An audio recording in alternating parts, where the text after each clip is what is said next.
So ito ang solusyon, nakaisa-isang solusyon.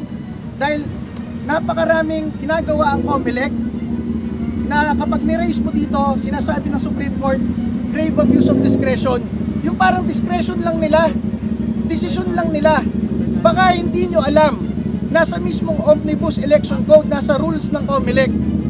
Kapag ang isang kinasuhan sa COMELEC, yung kaso walang final decision, kailangan mo pa rin i-proclaim, nakalagay mismo sa rules nila.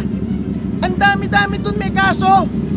Yung iba dun may kaso ng malversation of funds. Yung iba dun may kaso ng corruption at plunder.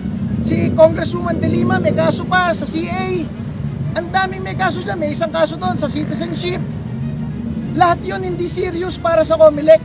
Ang pinaka-serious sa kanila yung sa amin. Yung sinabi ko daw mass murder in the Philippines, sabi ng Kabataan Party List, at yung namili daw kami ng boto dahil nangako kami na lahat ng aming pondo iaalay namin sa taong bayan. Yan ang masabi namin, at sana po dinggin ng Korte Suprema itong TRO na ito, dahil ito na lang ang huli nating mapupuntahan para ang boto ng taong bayan ay ma-recognize. Sinasabi ng COMELEC at ng ating gobyerno, bumoto kayo. Ang kada boto ay mahalaga. Sanctity of the ballot. Hindi lang isang boto na tanggap namin.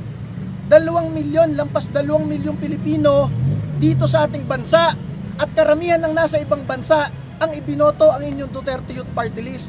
Sana pakinggan tayo ng Korte Suprema, sana naman matauhan tong COMELEC. Napaka-grave abuse of discretion talaga. Pasensya na, may